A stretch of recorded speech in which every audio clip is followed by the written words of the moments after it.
To Gyan sir. From today, we are starting the polity from Laxmikant, chapter wise. So, in the upcoming around 60 videos, we will be completing the whole Laxmikant polity along with some discussions, and also you can search for some answer writing practice and some MCQ practice. For any other queries, you can email me at info@gyanmemansa.com. And also, if you have queries and anything, and to keep updated with the videos, you can subscribe the channel along with joining the Telegram channel. The link will be provided in the description box below. So let's start with today's topic. So the chapter 1 of Laxmikant is historical background. That is how our polity evolved. What are the laws, pre-independent laws, how they evolved. So in this, we will be in this topic, in this video, we will be talking about this historical background of those all topics. Okay, how the polity evolved in India. So one thing we need to look is before 1947, mostly it is history, and after 1947, it is polity. And before 1947, whatever happened, that helped in shaping India's current political system and the constitution, right? So this we will be talking in this particular video, and you can read it from the Laxmikant. This is quite a direct chapter, but from this, one question is being asked every year in UPSC CSC prelims, and also in the state PCS and even SSC banking exams also. So, and also you need to remember a few facts. So try to take it slow, and you can like in 4 to 5 days, if you go for like 20 minutes a day and read 1 or 2 acts every day. So in 4 or 5 days, you can complete this. At the end of the video, we will also be discussing 1 or 2 MCQs. So quite important chapter. And this video series will mostly help you in 2023 prelims, because 2022 prelims students must have completed their polity by now. And for 2023, if you haven't started, or if you are thinking of starting polity, and it is, I think all of you must know, UPSC Laxmikant is the book that you need to read. And we will be covering whole of Laxmikant chapter wise in these videos. So let's start with the first chapter, that is historical background again. So why polity was needed? Why rules, laws were needed? Why there was a codification? The word codification means to codify. That is, before like when the system of kings, nawabs was there, so there were no particular written rules, right? Whatever the nawab or the council of nawab or the governors of various provinces would say, that became the law, right? So slowly, what happened? Europeans came to India. Everybody know about 1498 Vasco da Gama, the Cape of Good Hope. Why they came? What was their main purpose at that time? Basically trading, and in detail we will be doing in our history videos. But today's polity video in this chapter, so we won't go that far. So we in the polity video, we are more concerned with the British, right? So British came into India in 1600 as traders, and East India Company was established. In 1765, after the Battle of Plassey in 1757 and Buxar in 1764, the British got the Diwani rights of Bengal, Bihar, and Odisha. That means they become the Diwan. They were able to collect the revenue.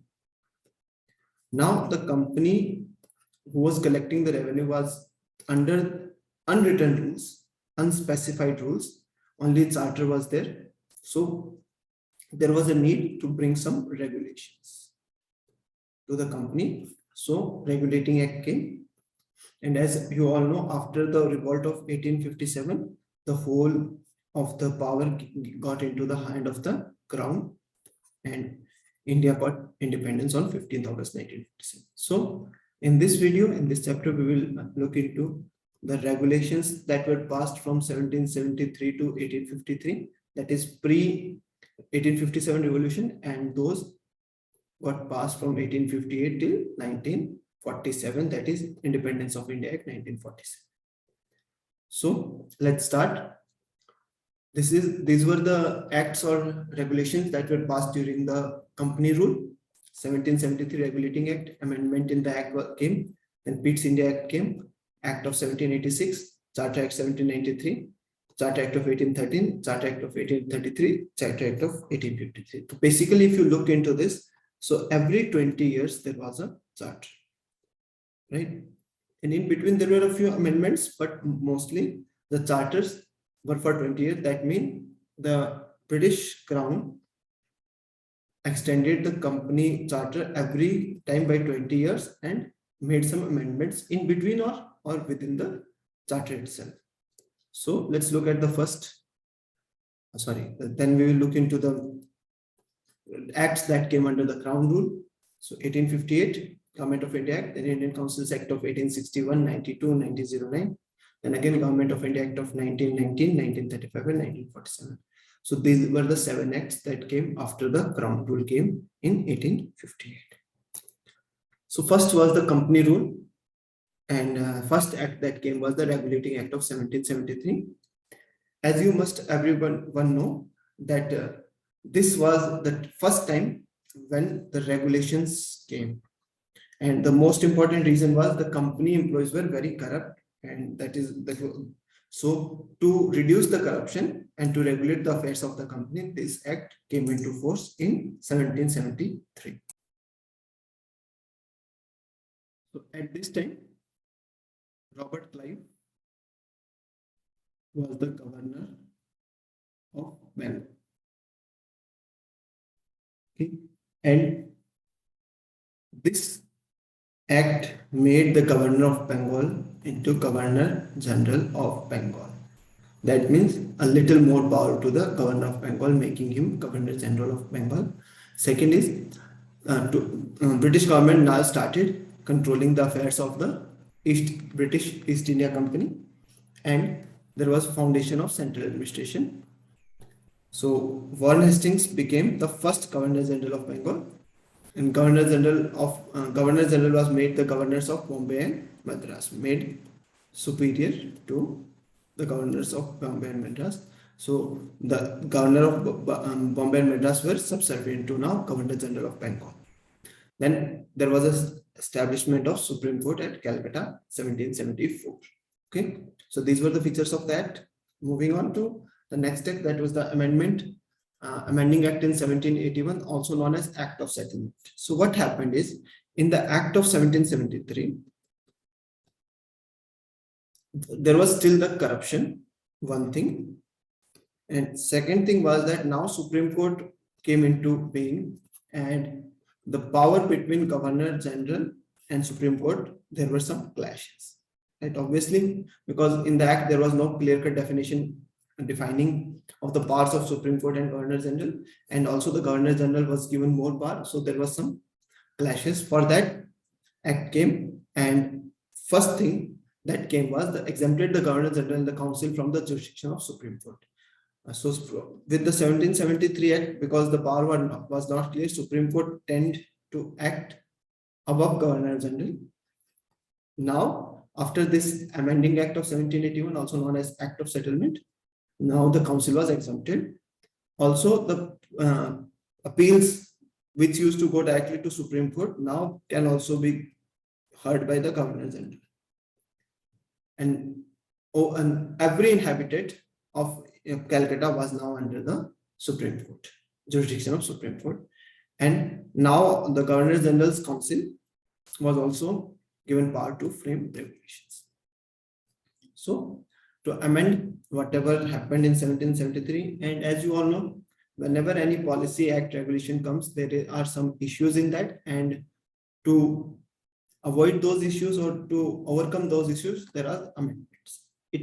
keeps on happening and it will keep on happening till eternity. Then came the Pitt's India Act of 1784. Here, what happened again, still in the Act of Settlement, we can see there was nothing for corruption. The company employees were still corrupt. So what came? It distinguished the commercial and political functions of the company. That is, now company is having two functions, political and commercial, and now they are separated. Earlier it was same. Now there was court of directors will be managing the commercial efforts. So for this there was court of directors, and for this political affairs there was board of control. So this means there was polity and commercial. It was separated. So dual government came first time with the Pitt's India Act, and board of control was over the court of directors. That means board of control was superior than the court of directors in their power. So board of control could make some amendments, laws to control the court of directors. Then came the Act of 1786. This was again a little amendment. What happened? Lord Cornwallis came into as Governor General of India. Now he demanded the power to override the decision of Commander-in-Chief. So if Commander-in-Chief is having any decision specifically related to army, mostly invasion or any treaty with any local rulers or anything. So in that case, if there is some special cases, so he demanded that the Governor General should have extra power to override the decisions of the Commander-in-Chief. So Lord Cornwallis, 1786 till 1793, was the Governor General of Bengal and had brought some reforms, and we will be talking about them in history classes. Then moving on to the next Charter Act. Right, so 1773, first charter, and there were some amendments in 1781, 1784 Pitt's India Act, and 1786 again some amendments. After that, as I told you, the charter was for 20 years. So again, new charter for 20 years, that is Charter Act of 1793 came. This act extended the overriding power that was given to Cornwallis to each and every upcoming governor.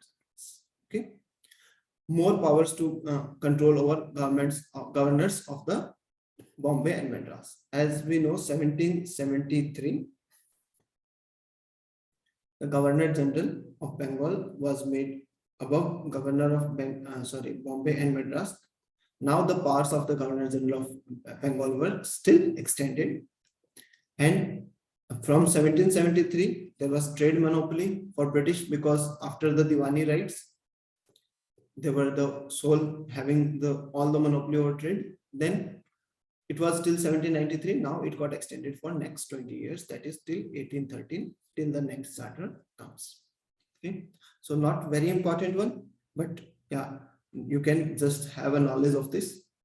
Then came the Charter Act of 1813. This is a little important because here it came that British Crown will be sovereign over the company's territories. Now, although the company may be ruling, now they will be ruling in the name of British Crown only, and the British Crown will be the sovereign authority over the company's territories in India. Abolished trade monopoly of company in India except two things, tea and trade with China. So still the East India Company will have the monopoly in trade with China and in trade with tea. Trade with China was important for them because of opium. In 1842, opium wars took place. This will also be there in history videos. We will talk about this also in history videos. Then by this act, they allowed the Christian missionaries to spread Christianity in India, and also spread of Western education. For this, 1 lakh rupees was sanctioned for educating Indians.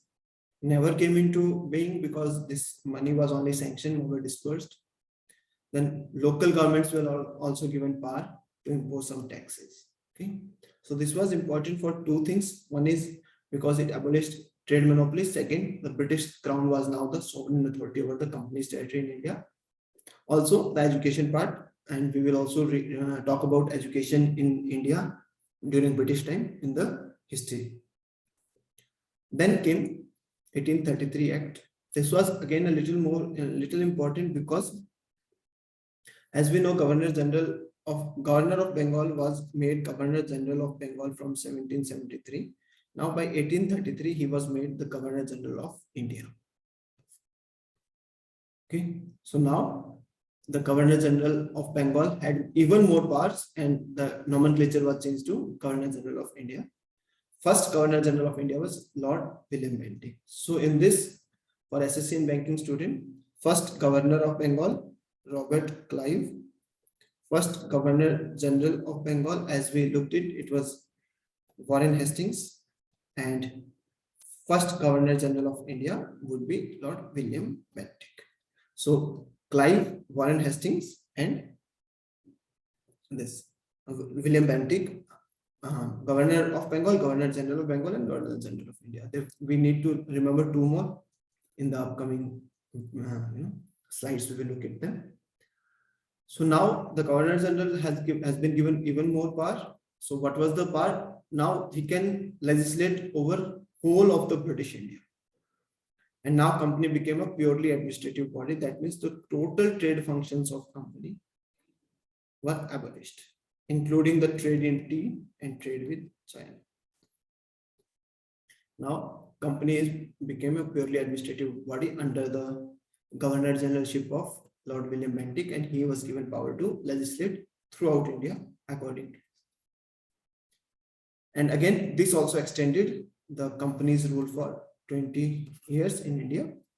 Next came the Charter of 1853. So one thing was clear to the British Crown here itself, that now they cannot let the company rule for long. So as we have talked from 1773, 1793, 1813 and 1833, every time the charter got extended for 20 years. Here the extension period was not given. That means now the British Crown could anytime take over the company's territories and become sovereign authority and abolish the company totally. So what was there in this act? It separated the legislative and executive functions of the Governor General's Council. Now, earlier what happened? Governor General's Council used to both legislate and execute, right? Now what happened? Legislature was separated from execution. So now there was separate council for legislative council containing 6 members. And now the Governor General of India would legislate using this legislative council and execute using his own Governor General's Council. So it was separated. The function was separated. It was the diarchy. First time diarchy came, proper diarchy in 1853. Also, this, according to Macaulay Minute, this act wanted to throw out the competition open for recruitment in civil servant. That means Indian could now participate. Although till very late, no Indian got selected due to a lot of reasons. Again, that we will be talking in the history classes. Now what happened? 1853, as we told, the Crown was very sure at this time. Lord Dalhousie was the Governor General of India, and he was having some specific policy like lapse, right? He was, although a good administrator, maybe because railways, telegraph came into during his reign as a Governor General, okay, but again a lot of issues were there, and due to various issues, the revolt of 1857 happened. Okay, and this revolt we will be again studying in history, an important chapter for all the exams. After this revolt, 1858, the Government of India Act came and the company was totally abolished, company rule, and now India was being directly ruled from the British Crown and authority of the British Parliament. What happened then? 1858, the Government of India Act 1858 came after the revolt, as we talked, and abolished the East India Company. So the company was abolished in total. So starting from 1813, 1833, 1853, the company's power were diminished, and finally 1858 the company was totally ended. Now what happens? The Governor General of India was now renamed to Viceroy of India.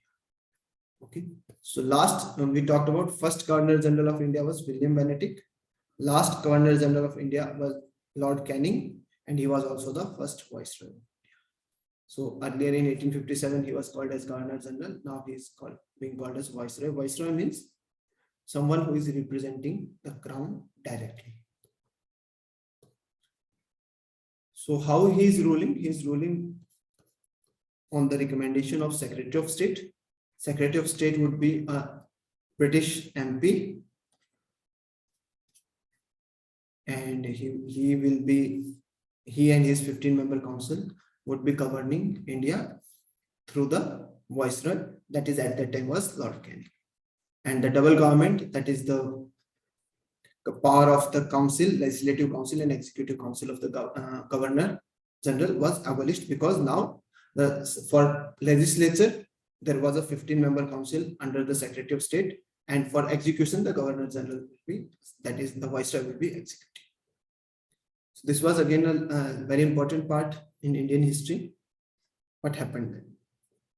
Then after the Crown rule came, there was, because of the 1857 revolt, there was something that they wanted to give to Indians, and now they wanted to represent Indians in lawmaking process. So Indians to represent in lawmaking process, that is in the legislature.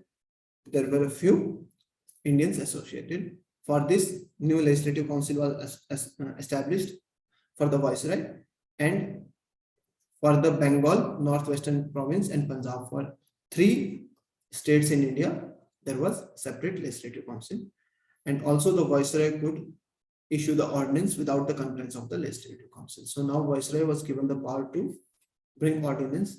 So it may, now currently it is under Article 123, President and Governor under Article 213 can bring ordinances, but it came through the Indian Council Act of 1861 in India, the element of ordinance. Moving on, Indian Councils Act of 1892. From 1861 till 1892, something happened.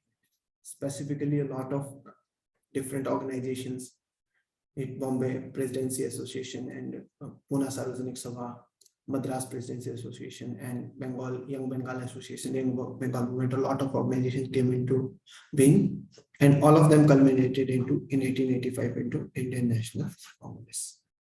So now INC was in being, and there was a kind of a political organization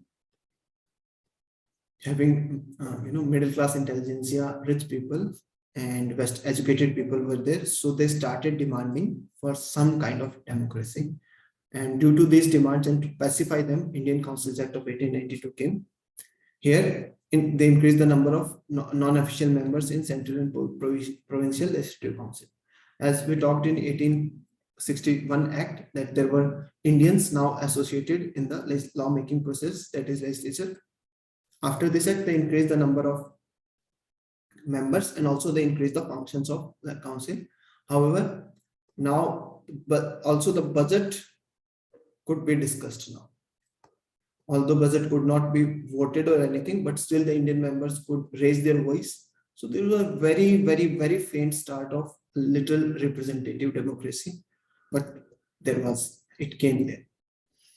Now again, one of the most historical acts, Indian Council Act of 1909, also known as Morley-Minto reforms. Lord Minto, the Viceroy, and Morley, the Secretary of State for India at that time. So the law is also known as Morley-Minto reforms due to their names. Okay, so here till now the Indians were only associated with Viceroy's legislative council, right? As we talk now, Indians also got into executive council of the Viceroy, and first Satyendra Prasad Sinha was the first member of Viceroy's first Indian member of Viceroy's executive council. Till now, I think you have got the difference between the legislature and executive, and this chapter may be a little confusing regarding legislature, executive, and everything. But what we can do is While completing the polity, we will understand and we will come back to this chapter again, and then it will be easier for you to understand. And this was again the communal representation was given to Muslim, that is, according to their population, Muslims were to be elected. So communal representation, we can say that from here, what happened? The British started the policy of divide and rule.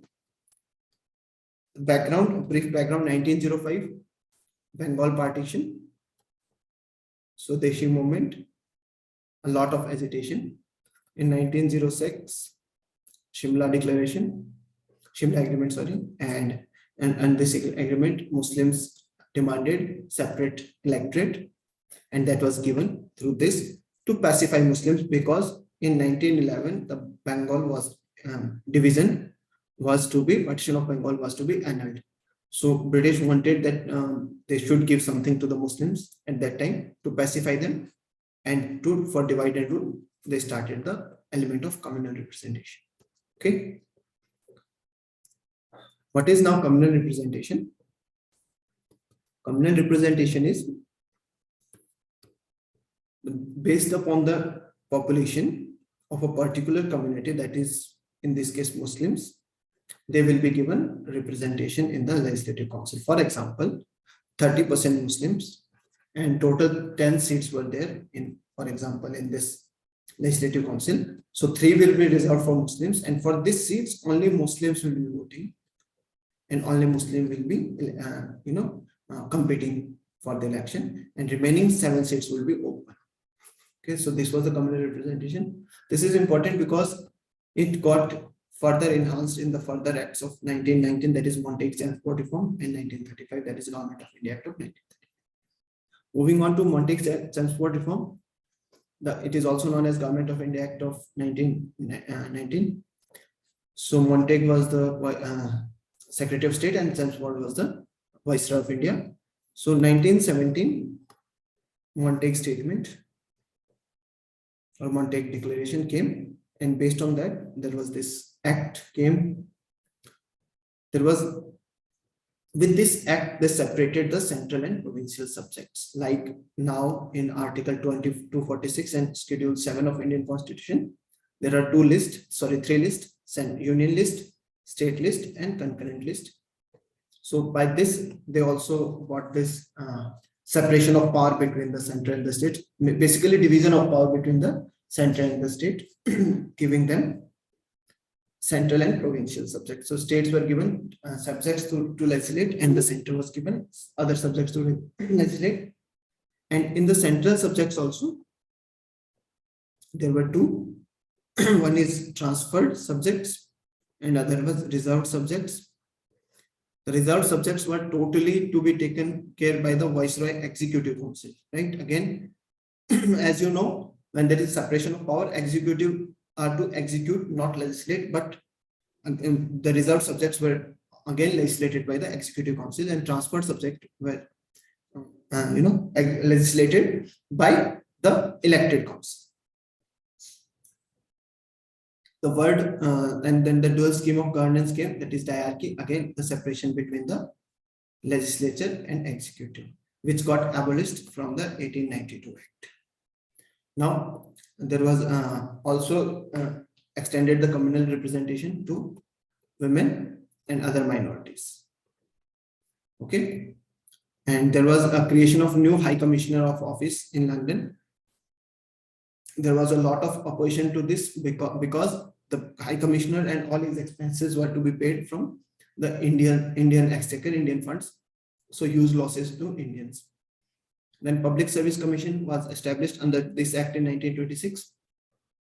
Introduced bicameralism in states, that is some of the in the center, that is center now have 2 houses, upper house and lower house, like we have in the Union of India, that is Lok Sabha and Rajya Sabha. And there was Simon Commission was appointed to assess the impact of these act and recommend for the new acts. Okay, so this was about 1919 Act. What was the issue with this act? First, the extension of communal representation. Second, the High Commissioner Office. And third is the Simon Commission. Why Simon Commission? Because Simon Commission was a commission that was to assess something, that is the 1919 Act, which were meant for Indians, but not even a single member in the commission was any Indian. So it was opposed very vehemently by this a lot of people, and you must know about the killing of Lala Lajpat Rai during the protests, right? And the Saunders and killing of Saunders by Bhagat Singh, Rajguru and Sukhdev. Okay, so this was that incident, and this was the reason Simon Commission was the reason. Moving ahead, on the recommendation, there were a lot of development between 1919 till 1935. Example, Nehru Report, then 1929 Purna Swaraj.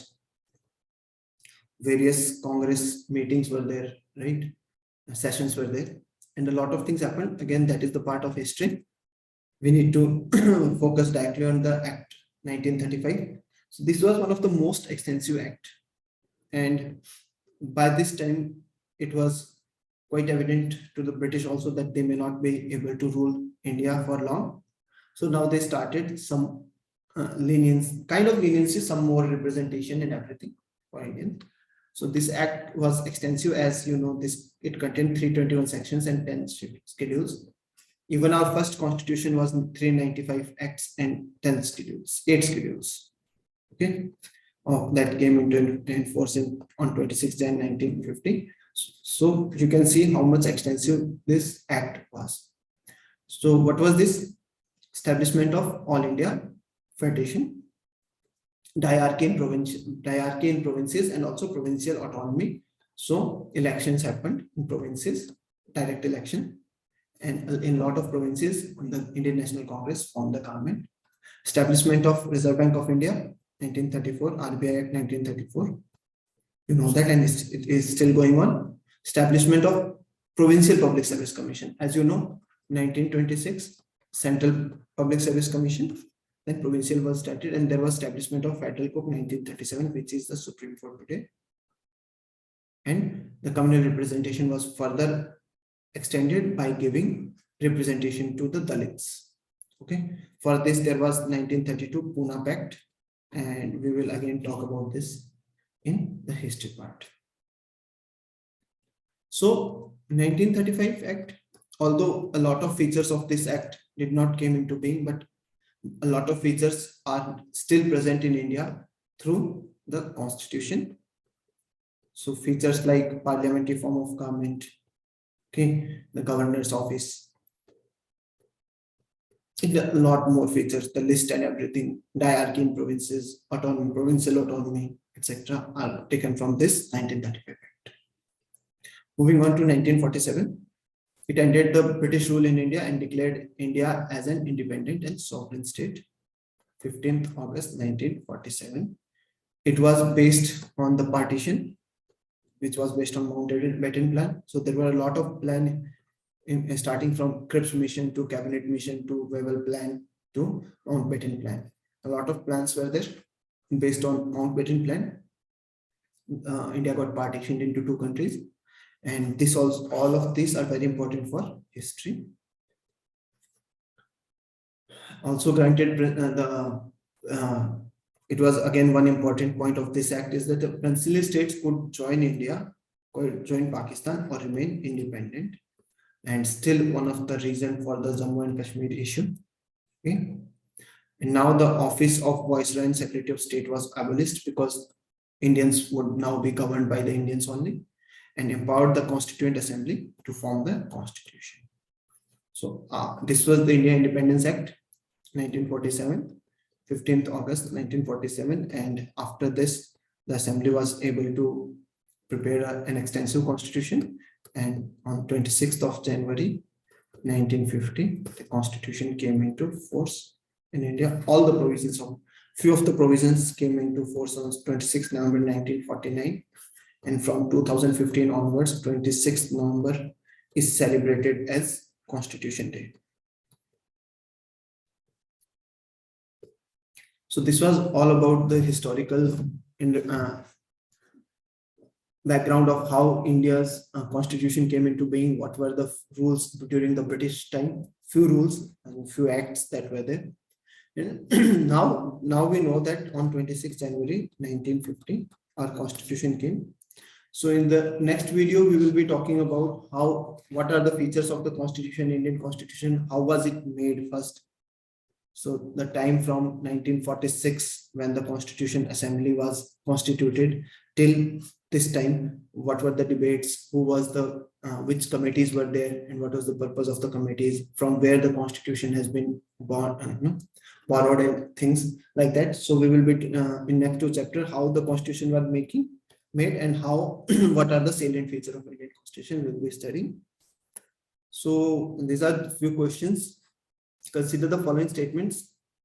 Under the Government of India Act 1919, the Indian legislature was made more representative and for the first time bicameral. Statement 2, the Government of India Act 1935 introduced responsible government in the provinces. Two statements. So you have to tell which of the above are correct. Next statement, which of the following acts provided for setting up of Board of Control in Britain, through which the British government could fully control British East India Company's civil, military, and revenue affairs in India. So these are the options: Regulating Act of 1773, Pitt's India Act of 1784, Charter Act of 1833, and Government of India Act of 1858. So fairly direct question from today's class only, today's video only. So you can answer and comment in the comment box below. And also from next class, in the next class, I'll be telling you the answer first, and then we will be also giving you one question to write. And for answer writing practice, free of cost, and for MCQ practice, you can join my Telegram channel, link to which I'll be putting in the description box. Thank you.